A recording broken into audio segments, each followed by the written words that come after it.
नमस्कार, मी राजेंद्र तिडके, झुंजार नेता लाईव्ह चॅनलमध्ये आपल्या सर्वांचं स्वागत। सुरुवातीला पाहूयात बातम्या एक्सप्रेस। माझ्या आणि वंचितच्या नादाला लागू नका, आम्ही कपडे फाडण्यात एक्सपर्ट, प्रकाश आंबेडकर यांचा काँग्रेसला कडक इशारा। पश्चिम महाराष्ट्रात बीजेपीला जबर धक्का, मोहिते पाटलांच्या घर वापसीचा मुहूर्त ठरला, शरद पवारांच्या उपस्थितीत शनिवारी होणार पक्ष प्रवेश। भावना गवळी यांच्यावर राजकीय अन्याय होणार नाही, उदय सामंत अर्जुन खोतकर भेटीसाठी दाखल, मुख्यमंत्र्यांनी केली फोनवर चर्चा। काँग्रेस प्रदेशाध्यक्ष नाना पटोले यांच्या कारचा अपघात, ट्रकने पाठीमागून दिली धडक, काँग्रेसने व्यक्त केला घातपाताचा संशय। मुंबई काँग्रेसची बैठक अचानक रद्द, आमदार वर्षा गायकवाड यांच्या गैरहजेरीने दिले कारण। रश्मी बर्वेंची रामटेकमधून उमेदवारी अर्ज बाद ठरविण्याविरोधातील याचिका फेटाळली, सर्वोच्च न्यायालयाचा हस्तक्षेप करण्यास नकार। काँग्रेस नेतृत्वाला ग्राउंड रियालिटीची माहिती नाही, अशोक चव्हाणांचा हल्लाबोल, पटोलेंच्या कार अपघातावरही उपस्थित केला सवाल। विशाल पाटील यांचे बंधू प्रतीक पाटील प्रकाश आंबेडकरांच्या भेटीला, सांगलीबाबत चर्चा, निर्णय लवकरच घेणार असल्याचे आंबेडकरांचे वक्तव्य। आणि पुण्यात यंदा भाजपला मोठा फटका, प्रकाश आंबेडकर यांनी माझ्या चेहऱ्याकडे पाहून नाही तर माझ्या कामाकडे पाहून तिकीट दिले, वसंत मोरेंचा दावा। आणि आता बातमीपत्र बीड जिल्ह्याचं आणि राज्यातील इतर घडामोडींचं सविस्तर। जागेच्या वादातून झालेल्या भांडणातून जीवे मारण्याचा प्रयत्न झाला होता, या गुन्ह्यातील 4 फरार आरोपींना जेरबंद करण्यात बीड पोलिसांना यश आले आहे।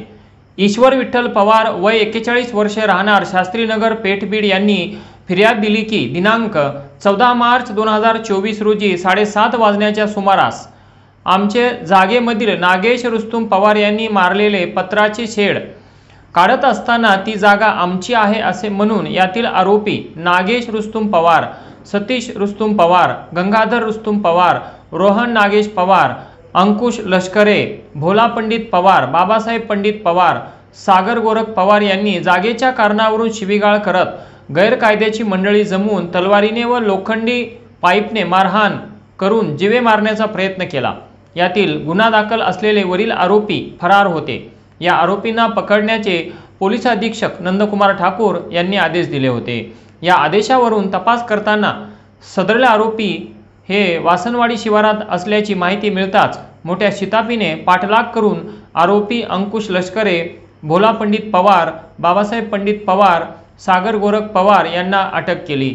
सदरील कारवाई ही पोलीस अधीक्षक नंदकुमार ठाकूर, अप्पर पोलीस अधीक्षक सचिन पांडकर, उपविभागीय पोलीस अधिकारी विशंबर गोल्डे यांच्या मार्गदर्शनाखाली पोलीस निरीक्षक अशोक मुदिराज, पोलीस निरीक्षक नित्यानंद उबाळे, ग्रेड पोलीस उपनिरीक्षक ST Gulbhile, police head constable Subhash Mothe, police नाईक अजित शिकेतोड, विष्णू गुजर, बास्टेवाड यांनी केली आहे।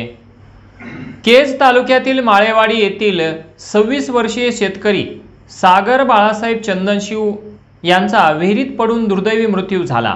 सागर चंदनशिव हे काल दिनांक 9 एप्रिल रोजी सकाळी त्यांच्या शेतामध्ये घराशेजारीच असलेल्या विहिरीवर जनावरांना पाणी पाजण्यासाठी गेले असता त्यांचा पाय घसरून विहिरीमध्ये पडल्याने दुर्दैवी मृत्यू झाला। विहिरीच्या आजूबाजूला कोणीही नव्हते।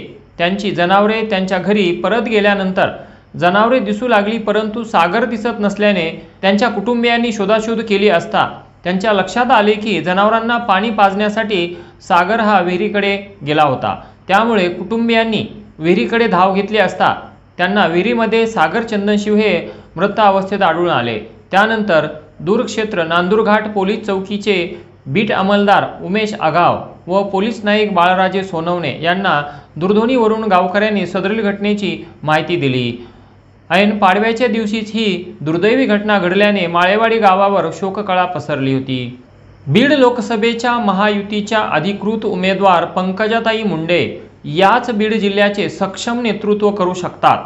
त्याचबरोबर त्यांच्यासारख्या नेतृत्वाला संधी मिळाली तर दिल्ली दरबारी बीडचा आवाज बुलंद राहणार असून विकासाचा चढता आलेख बीड जिल्ह्याला बघायला मिळू शकेल अशी चर्चा जिल्ह्यातील मतदारांमधून ऐकण्यास मिळत आहे।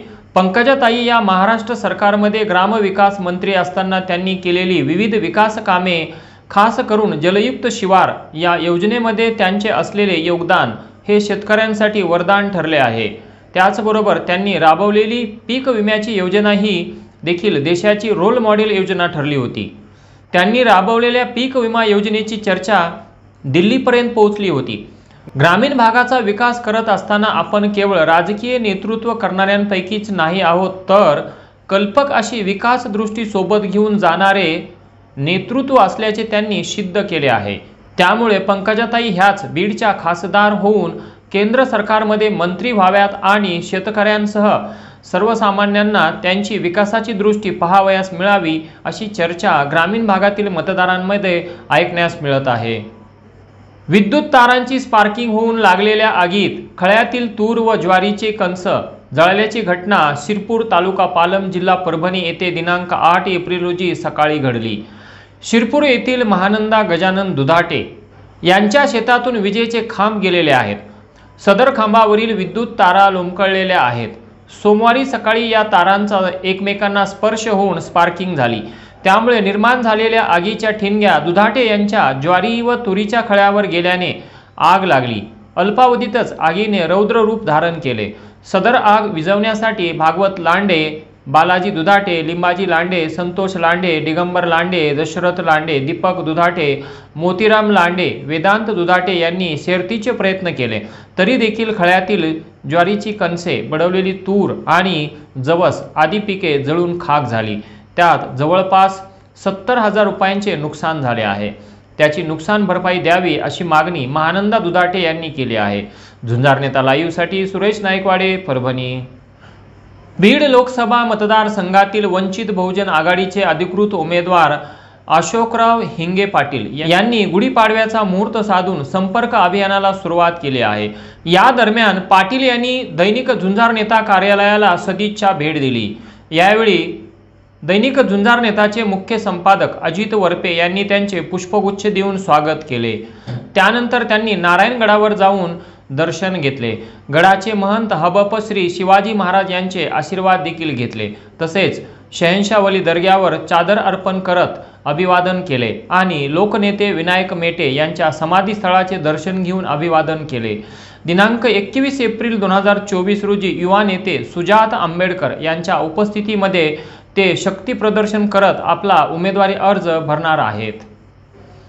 अहमदपूर ते अहमदनगर राष्ट्रीय महामार्ग क्रमांक 548D या महामार्गावरील मांजरसुंबा ते पाटोदा दरम्यान साईड पंख्यावरील बाभळीच्या झाडांचा विळखा पडल्याने पादचारी तसेच दुचाकी वाहन चालकांना मुख्य रस्त्यावरून चालावे लागत असल्यामुळे अपघाताचे प्रमाण वाढले होते।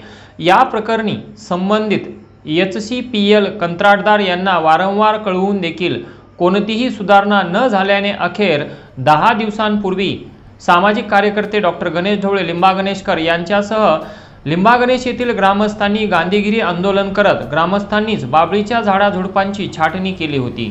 याविषयी विविध दैनिकात बातम्या प्रसिद्ध झाल्या होत्या।